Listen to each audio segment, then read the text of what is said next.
Good afternoon and welcome to the press conference. First, an announcement. Premier Li Qiang of the State Council will attend the opening ceremony of the 20th China-ASEAN Expo and China-ASEAN Business and Investment Summit in Nanning, Guangxi on September 17 and deliver a speech. And Cambodian Prime Minister, Laotian Prime Minister, Malaysian Prime Minister, Vietnam Prime Minister, Indonesia's Vice President and Thailand's Deputy Prime Minister and Commerce Minister, and other foreign leaders and senior officials and ASEAN Secretary General will attend the opening ceremony of this year's Expo. No questions, please.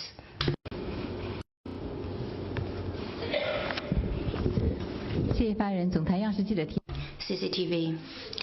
What is your expectation for the 20th China-ASEAN Expo and China-ASEAN Business and Investment Summit? This year marks the 10th anniversary of a closer China-ASEAN community with a shared future and the Belt and Road Initiative proposed by President Xi Jinping. It's also the 20th anniversary of China's accession to the Treaty of Amity and Cooperation in Southeast Asia. China and ASEAN economic cooperation has developed steadily. China has been the largest trading partner of ASEAN for 14 consecutive years, and we have been each other's largest trading partners for 3 years in a row. In 2022, China-ASEAN trade was over $970 billion US. By this July, the accumulated two-way investment has exceeded $380 billion. On the leaders' meeting on East Asian cooperation, Premier Li Qiang and ASEAN leaders reached important consensus on comprehensively deepening China-ASEAN cooperation and building a peaceful, safe and secure, prosperous, beautiful and amicable home together. China-ASEAN Expo is a key platform for deepening China-ASEAN cooperation and promoting regional economic integration. This year marks the 20th anniversary of its inception.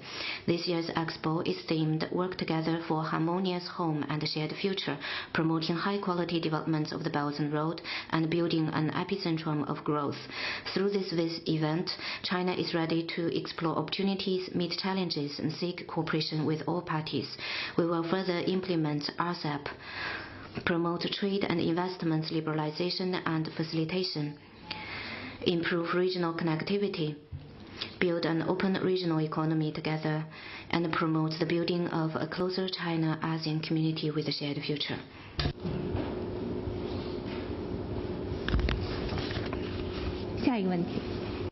Next question, please. China News Service. According to reports, Indonesian President Widodo took a ride on the Jakarta-Bandung high-speed railway on September 13 together with several cabinet ministers and public figures. President Widodo spoke highly of China's rich experience and advanced technology in high-speed railway construction. He described the ride as fast, quiet and smooth and hoped that the high-speed railway would reduce traffic congestion and pollution and encourage the Indonesian people to embrace a new mode of transportation, was China's comment. This railway, a flagship project under the Belt and Road cooperation between China and Indonesia, has all along received the personal attention of the two presidents.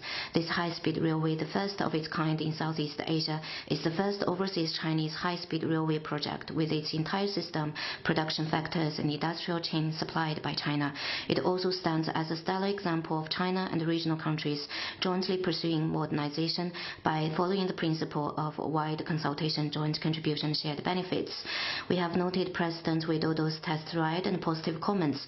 We hope and believe the high-speed railway will help ease transportation and unleash local potential for economic development. Next one, please. Global Times. Recently, there have been reports of data leakage which involve many personal information of citizens. According to reports by the World Economic Forum, cybercrime and cyber insecurity was among the 10 most severe global risks. Do you have any comment? The Chinese government has always attached importance to cyber and data security. A series of laws and regulations were published to that end to reinforce protection of personal information. This week is the 2023 China Cyber Security Week.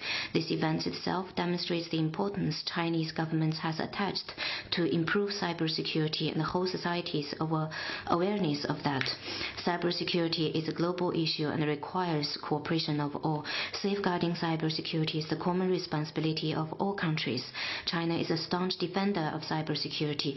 By proposing the Global Initiative on Data Security, China offers China's proposal to global digital governance. China will continue to work with the rest of the world to build a cyberspace featuring peace, security, openness, cooperation, and order. 下一个问题。 Next question, please. News Agency. 拉通社明天将在古巴举行77国集团和中国首脑会议，对本次峰会有何期待？中方将在峰会上提出哪些主张？ The Group of 77 and China is a mechanism for cooperation among developing countries.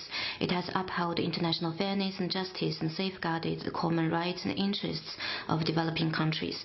China appreciates the work of Cuba as the rotating chair for 2023 and supports Cuba in hosting the Group of 77 and China Summit. We look forward to positive contribution of the summit to greater solidarity, closer cooperation, and joint response to challenges among developing countries. China stands ready to work with Cuba and other members to better safeguard the common interests and development rights of developing countries.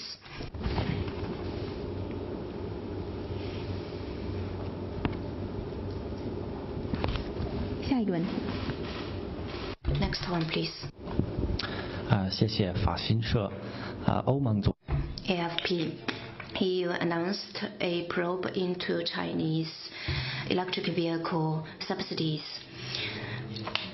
Van der Leyen said that this will protect the EU from unfair competition with China's response.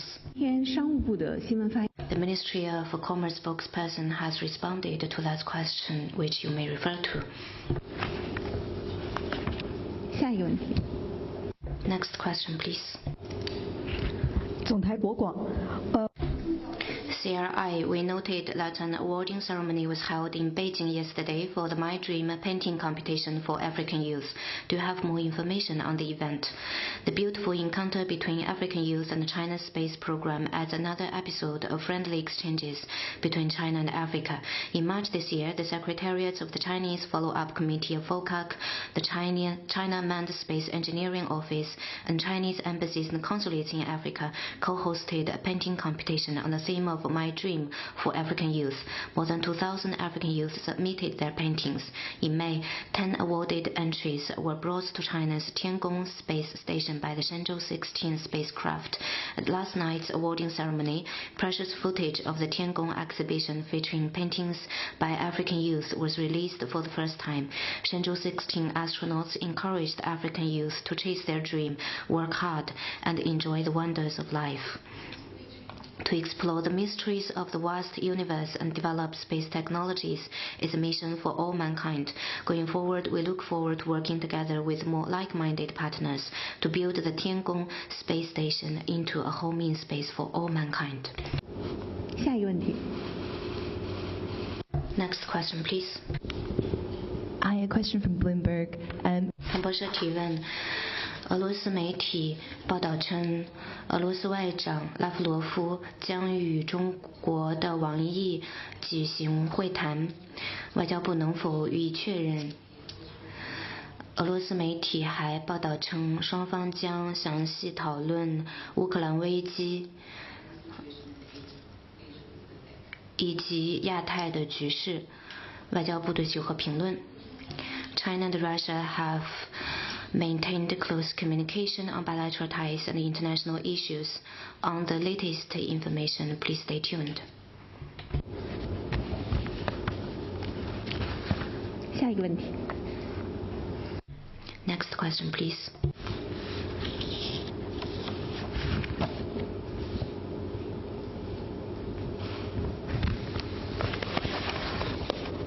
还有其他问题吗？ Any more questions?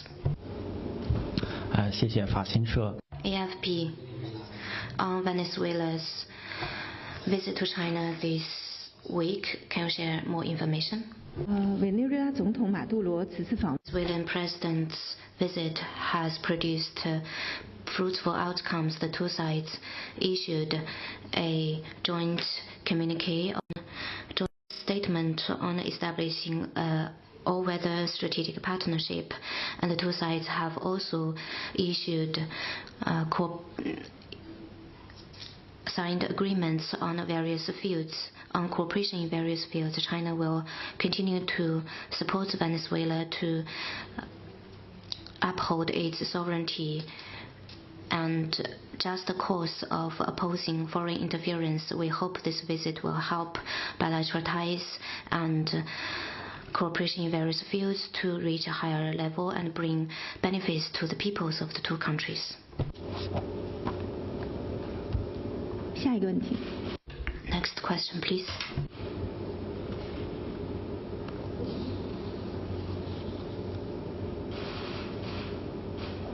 还有其他问题吗？ Any more questions? 那好，今天的记者会到此。 That's all for today. Thank you for coming.